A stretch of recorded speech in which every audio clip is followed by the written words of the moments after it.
ಮಜ್ಜಿ ಮಸಾಲ ಎಂತ ಅಡಿಗೆಯ ರುಚಿಯಾಗೋ ರಹಸ್ಯವು 20 ರೂಪಾಯಿ. ನೈಸ್ ಟೋಲ್ ಕಟ್ಟಬೇಡಿ ಅಂತ ಎಚ್ಡಿಕೆ ಹೇಳಿಕೆ ವಿಚಾರ. ಎಚ್ಡಿ ಕುಮಾರಸ್ವಾಮಿ ಹೇಳಿಕೆಗೆ ಗೃಹ ಸಚಿವ ತಿರುಗೇಟನ್ನ ಕೊಟ್ಟಿದ್ದಾರೆ. ಸಾರ್ವಜನಿಕರಿಗೆ ಪ್ರಚೋದನೆ ನೀಡಿ ಹೇಳಿದರೆ ಏನ್ ಮಾಡಲು ಆಗುತ್ತೆ? ನೈಸ್ ಟೋಲ್ ಕಟ್ಟಬೇಡಿ ಅಂತ ಎಚ್ಡಿ ಕುಮಾರಸ್ವಾಮಿ ಹೇಳಿಕೆಯನ್ನ ಕೊಟ್ಟಿದ್ರು. ಆ ಒಂದು ವಿಚಾರಕ್ಕೆ ಸಂಬಂಧಪಟ್ಟ ಹಾಗೆ ಎಚ್ಡಿ ಕುಮಾರಸ್ವಾಮಿ ಹೇಳಿಕೆಗೆ ಗೃಹ ಸಚಿವ ಪ್ರಿಯಾಂಕ್ ಖರ್ಗೆ ತಿರುಗೇಟನ್ನ ಕೊಟ್ಟಿದ್ದಾರೆ. ಸಾರ್ವಜನಿಕರಿಗೆ ಪ್ರಚೋದನೆಯನ್ನ ನೀಡ್ತಾರೆ ಎಚ್ಡಿ ಕುಮಾರಸ್ವಾಮಿ ಅವರು. ಈ ರೀತಿ ಹೇಳಿದ್ರೆ ಏನ್ ಮಾಡೋದಕ್ಕೆ ಸಾಧ್ಯ ಹೇಳಿ?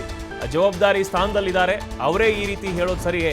ಸಾರ್ವಜನಿಕರಿಗೆ ಟೋಲನ್ನು ಕಟ್ಟಬೇಡಿ ಅಂತ ಅವರು ಹೇಳಿದ್ದಾರೆ, ಇದು ಸರಿಯೇ ಅಂತ ಇದೀಗ ಗೃಹ ಸಚಿವರು ತರಾಟೆಗೆ ತೆಗೆದುಕೊಂಡಿದ್ದಾರೆ. ಟೋಲ್ ಹತ್ರ ಹೋಗಿ ಜನರು ಗಲಾಟೆಯನ್ನು ಮಾಡ್ತಿದ್ದಾರೆ. ಇವರು ಆ ಥರ ಹೇಳಿಕೆಯನ್ನು ಕೊಟ್ಟಿದ್ದಕ್ಕೆ ಅವರು ಕೂಡ ಅಧಿಕಾರದಲ್ಲಿದ್ದಾರೆ, ತನಿಖೆಯನ್ನು ಮಾಡಲಿ.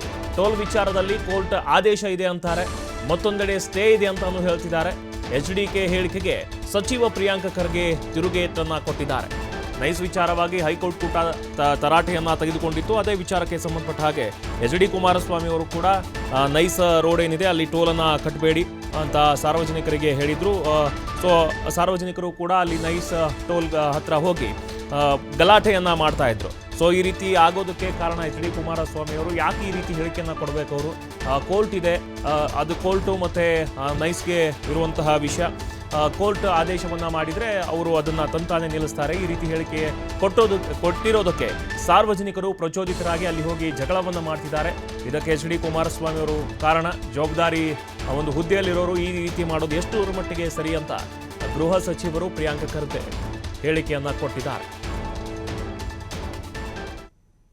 ಮಾನದಲ್ಲಿದ್ದವರು ಹಿಂಗೆ ಸಾರ್ವಜನಿಕರಿಗೆ ಪ್ರಚೋದನೆ ಕೊಟ್ಟು ಮಾತನಾಡಿದ್ರೆ ಏನು ಹೇಳೋಕ್ಕಾಗ್ತದೆ?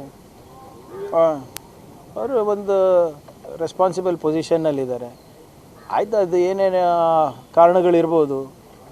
ಕೋರ್ಟ್ ಇದೆ, ನಿಮ್ಮದೇ ಸರ್ಕಾರ ಇದೆ ಮೇಲ್ಗಡೆ, ಏನಿದೆ ಅದು ಕಾನೂನಾತ್ಮಕವಾಗಿ ಮಾಡಿ. ಜನರಿಗೆ ಹೀಗೆ ಏನು ಕಾನೂನು ಬಾಹಿರವಾಗಿ ಪ್ರಚೋದನೆ ನೀಡಿದ್ರೆ ಸರಿಯಲ್ಲ ಅಂತ ನನ್ನ ವೈಯಕ್ತಿಕ ಅಭಿಪ್ರಾಯ. ಅದು ಟೋಲ್ ಕಟ್ಟಬೇಕಾ ಬಿಡಬೇಕಾ, ಕೋರ್ಟ್ ಆರ್ಡ್ರ್ ಇದೆ ಅಂತ ಕೆಲವು ಜನ ಹೋಗಿ ಅಲ್ಲಿ ನಿಂತ್ಕೋತಾ ಇದ್ದಾರೆ ಅಂತ ಹೇಳ್ತಾ ಇದ್ದಾರೆ. ಇನ್ನು ಕೆಲವು ಜನ ಸ್ಟೇ ಸಿಕ್ಕಿದೆ ಅಂತ ಹೇಳ್ತಾ ಇದ್ದಾರೆ. What ever it is, as a minister they should not speak like this. ನೋಡಿ, ಒಬ್ಬರು ಜವಾಬ್ದಾರಿಯುತ ಸ್ಥಾನಮಾನದಲ್ಲಿದ್ದವರು ಹಿಂಗೆ ಸಾರ್ವಜನಿಕರಿಗೆ ಪ್ರಚೋದನೆ ಕೊಟ್ಟು ಮಾತನಾಡಿದ್ರೆ ಏನು ಹೇಳೋಕ್ಕಾಗ್ತದೆ? ಅವರು ಒಂದು ರೆಸ್ಪಾನ್ಸಿಬಲ್ ಪೊಸಿಷನ್ನಲ್ಲಿದ್ದಾರೆ. ಆಯಿತು, ಅದು ಏನೇನು ಕಾರಣಗಳಿರ್ಬೋದು. ಕೋರ್ಟ್ ಇದೆ, ನಿಮ್ಮದೇ ಸರ್ಕಾರ ಇದೆ ಮೇಲ್ಗಡೆ, ಏನಿದೆ ಅದು ಕಾನೂನಾತ್ಮಕವಾಗಿ ಮಾಡಿ. ಜನರಿಗೆ ಹೀಗೆ ಏನು ಕಾನೂನು ಬಾಹಿರವಾಗಿ ಪ್ರಚೋದನೆ ನೀಡಿದ್ರೆ ಸರಿಯಲ್ಲ ಅಂತ ನನ್ನ ವೈಯಕ್ತಿಕ ಅಭಿಪ್ರಾಯ. ಅದು ಟೋಲ್